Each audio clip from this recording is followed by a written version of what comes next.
ஸ்ரீ குருப்யோ நமஹ. தெய்வத்தின் குரல் நான்காம் பகுதி, முதற் தொகுப்பு, மங்களாரம்பம். இரண்டாவது தலைப்பு, பயத்தோடு பிரியத்தோடு. ராஜாக்கள், பிரசிடென்ட்கள் எல்லோருக்கும் மேலே திரிலோகங்களுக்கும் ராஜாவாக இருக்கப்பட்ட ஈசனுடைய குழந்தை அவர்.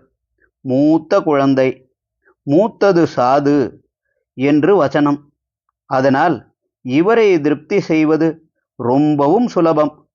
அதற்காக இஷ்டப்படி இருந்துவிட முடியாது.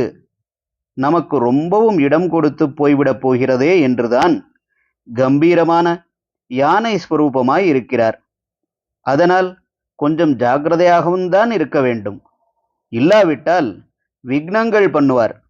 இவருடைய மகா பெரிய தகப்பனார் தாயார் சொன்னேனே, அவர்களுக்கே விக்னம் பண்ணி ஜாகிரதை என்று அதன் மூலம் நமக்கும் வான் பண்ணுகிறார்.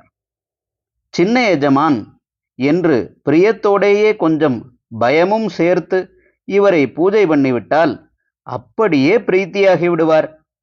அதிலேயே பார்வதி பரமேஸ்வராலும் உச்சி குளிர்ந்து விடுவார்கள். இவருடைய மாதா பிதாக்களான அந்த அம்பிகையும் ஈஸ்வரனும் தானே இத்தனை லோகங்களையும் அவற்றில் உள்ள நம் போன்ற சமஸ்த பிராணிகளையும் சிருஷ்டித்து ரட்சித்து வருகிற சர்வசக்தர்கள். அவர்களுடைய அனுகிரகத்தை பெற்றுவிட்டால் நாம் இகம் பரம் இரண்டிலும் எந்த நன்மையும் பெற்றுவிடலாம். ஆனால் நேராக அவர்களையே பூஜை பண்ணி அனுகிரகத்தை பெறுவது அவ்வளவு சுலபம் இல்லை. சிவபூஜை, அம்பாள் பூஜை ஆகியவற்றுக்கு அநேக நியமங்கள் உண்டு. அதையெல்லாம் நாம் கிரமமாக அனுசரிப்பது சிரமம். ஆசுதோஷி, க்ஷிப்ரப்பிரசாதினி என்றெல்லாம் எளிதில் திருப்தியாகி அனுகிரகிக்கிறவர்கள் என்று அர்த்தம் கொடுக்கும். இந்த பெயர்கள் அவர்களுக்கு இருக்கிறதென்றாலும் சிவன் கோயில், அம்பாள் கோயில் என்று போனால் இங்கேதான் நிற்கணும், இங்கேதான் நமஸ்காரம் பண்ணணும், இன்ன புஷ்பம் இன்ன நைவேத்தியந்தான் அர்ப்பணம் பண்ணணும் என்றெல்லாம் எத்தனை கட்டுப்பாடு இருக்கிறது. ஸ்ரீசக்கர பூஜையில் கொஞ்சம் தப்பு ஏற்பட்டுவிட்டால் கூட என்னென்னவோ ஏற்படுகிறது என்கிறார்கள்.